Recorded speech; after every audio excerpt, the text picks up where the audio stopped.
Am I the a-hole for telling my daughter that unless she extends a personal invitation and accepts my live-in partner as family, that I will not attend her wedding?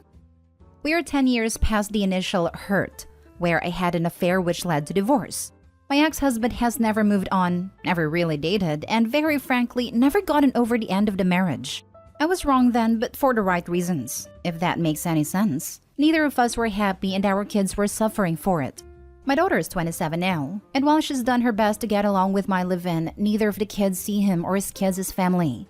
She's getting married in December, and her dad has said that it would be too much for him for my live-in to be at the wedding. Please recall that the initial hurt was 10 years ago. It is not my fault that my ex is not over it. My daughter has said that my live-in is not invited to her wedding, and while her dad has not given her an ultimatum, she wants him to be comfortable. To me, this is ridiculous. My live-in has been part of her family for 10 years. He has loved and provided for her in every way he can. I have told her that she needs to extend to him a personal invitation as a member of the family or I will not attend. My daughter exploded on me when I told her this yesterday at our weekly family dinner. And I have not slept in almost 36 hours because I am so upset. To help me find some clarity, am I the a-hole for making the demand I did? Now for the top comments. You're the a-hole. If she doesn't want him there, that's her choice. It's her wedding. For you to not attend because she doesn't want your live-in there is childish behavior. You aren't even referring to him as stepdad, and that says a lot. Just because you shacked up with another guy doesn't mean your daughter needs to pretend that his family and your family are family. That's some Brady Bunch fairy tale right there. You only stand to ruin your relationship if you don't attend. That's on you if you want to do that. Make an adult decision and the right one as a parent. She obviously wants you there, at least. We aren't married. If we get married, then I sacrifice what I am owed from my husband's military retirement. You can't be for real. You cheated with another man. Then you screw over your husband by taking a portion of his retirement benefits? No, I lost those in a divorce. The Air Force pay what are called survivor benefits. After he dies, I am entitled to half of what his retirement would be. Lol. And why are you entitled to the money of the ex-husband that you cheated on? After you die, you are entitled to a one-way trip to somewhere extremely hot, so make sure you pack light. The law says I am. If this is the hill you want to die on, you can miss your daughter's wedding. She'll know what you prioritize. Time doesn't absolve you of guilt. You cheated and shattered your family. That's never gonna change. She won't pick you over her father. You gave her an ultimatum. He didn't. You're the a-hole. Edit from one of Opie's comment, she and the live-in are not married because she doesn't want to lose access to the retirement benefits owed to the man she cheated on. Opie, you are a vile and entitled goblin. Gotta bleed a victim for everything is worth. So nasty. Opie's a piece of work. You're the a-hole. I've read your comments. You seem to be self-righteous, entitled, and self-centered. You had no right to make that demand. That is your daughter's wedding, not yours. It is up to her and her fiancé to determine the guest list. She does not need to invite your live-in whatever he is. Back in the day, live-in meant housekeeper. For that matter, she doesn't need to invite you. For people my age, live-in is a term of respect for a non-married partner.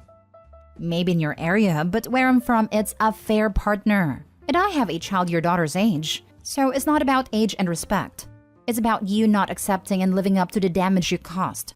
And now you think your ex, who you are still using, should be perfectly fine seeing you and your affair partner at his daughter's wedding? Seriously?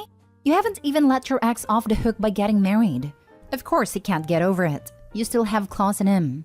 You act very entitled. Time does not erase your actions. And until you completely let go of your ex, no time has passed for him. Your affair partner does not deserve any respect in this situation. Neither do you. You're the a-hole. Next story.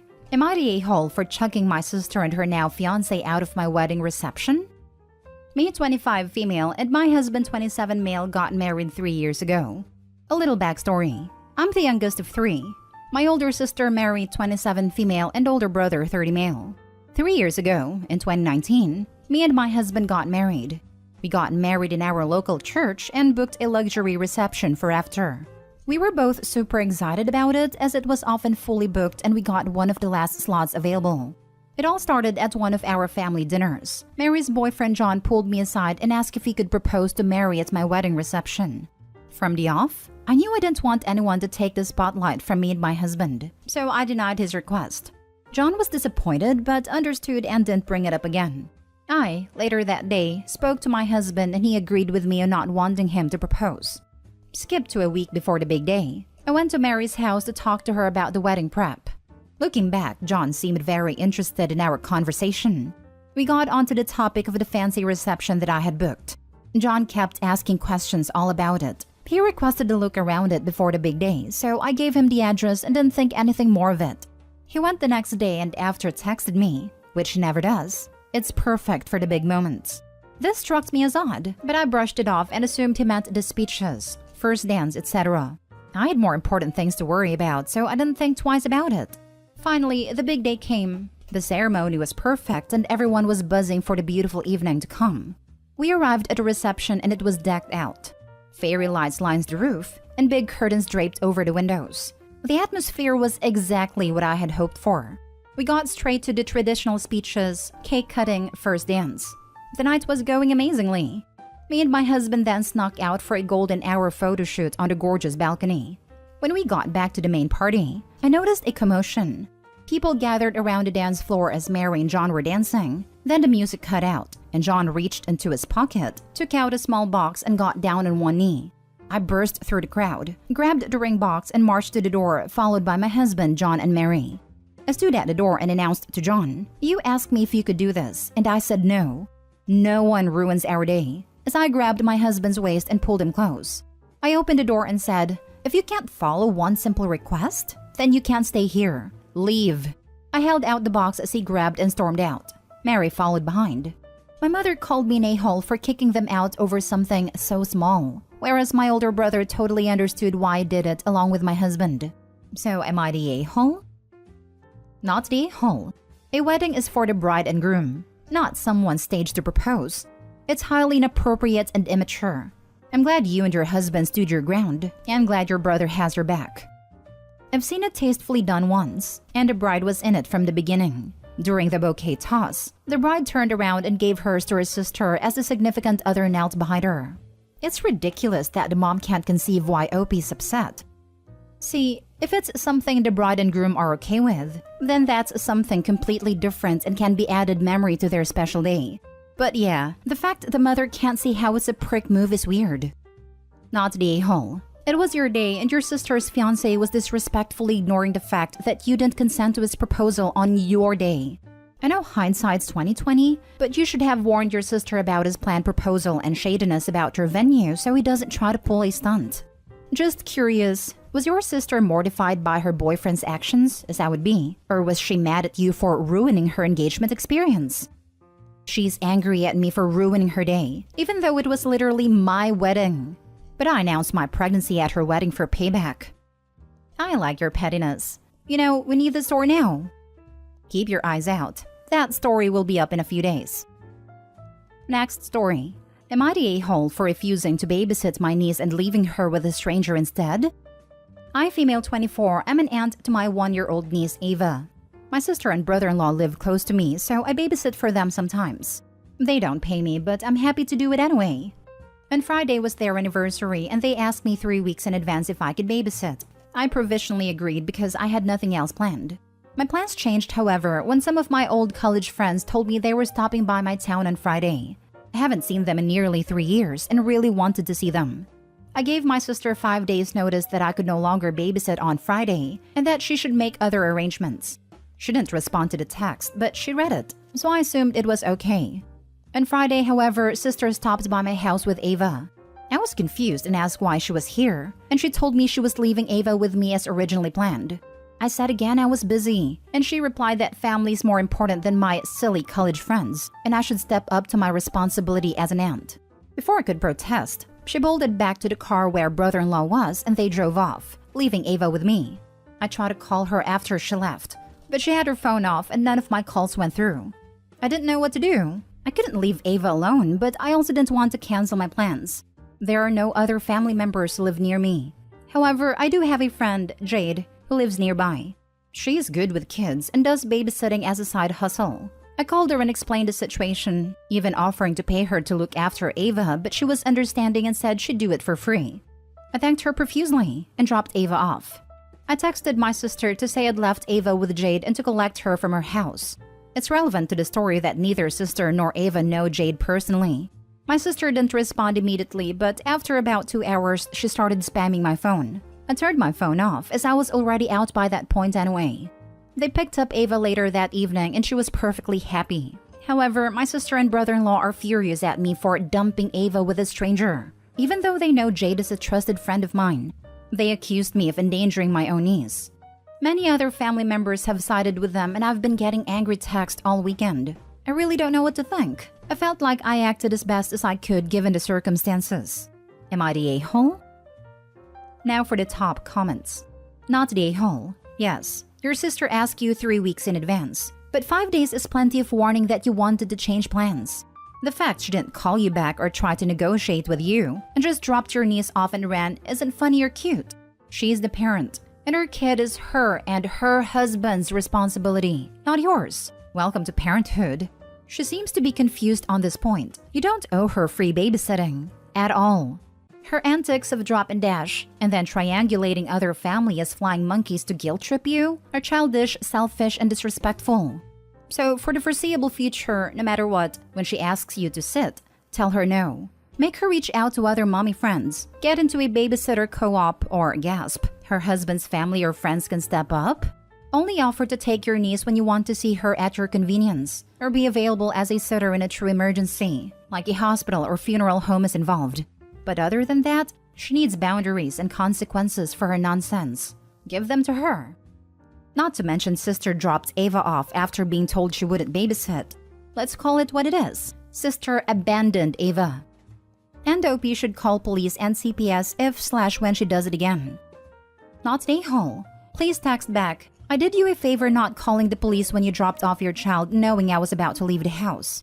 Next time, I'll just call the police so your child won't be traumatized by being babysat by one of my friends.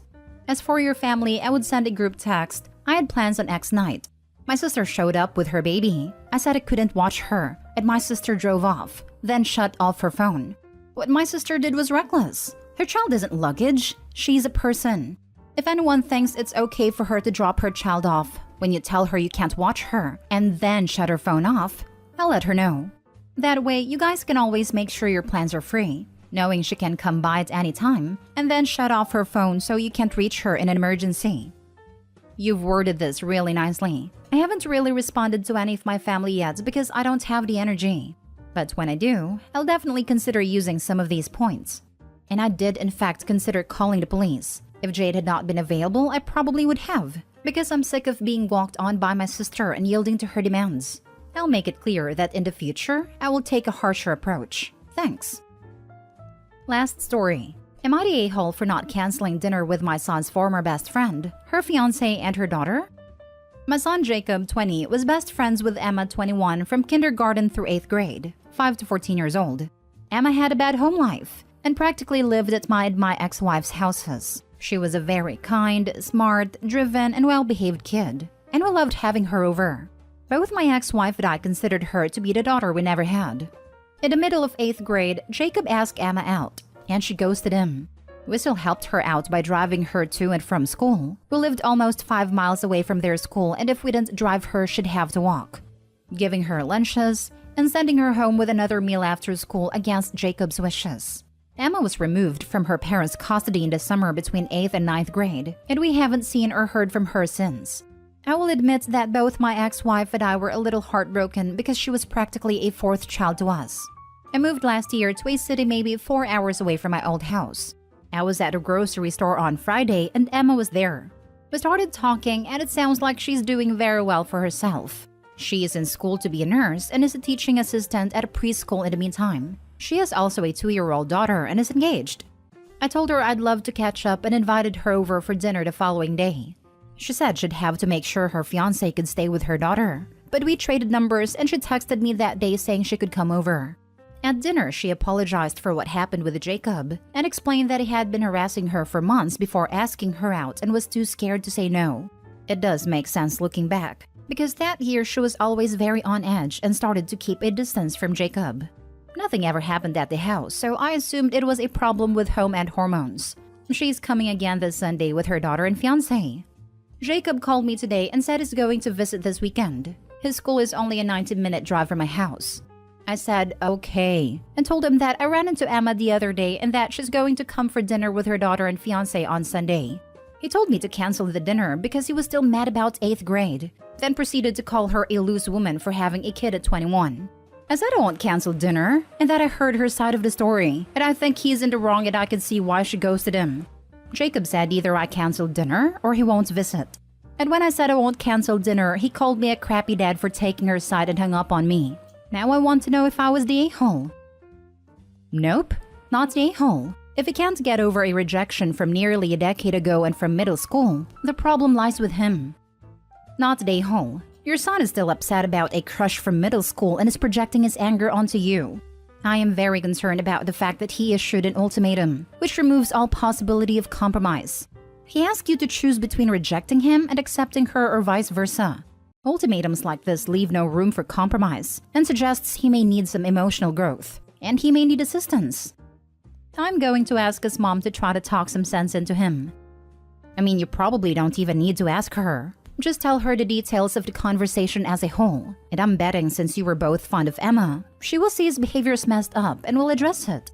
I'm glad you're not permitting this stuff. If you'd known about it when he was younger, then that might be the only scenario where you'd be the a-hole. But you're doing a good job at handling it in this case, I think. Not the a-hole.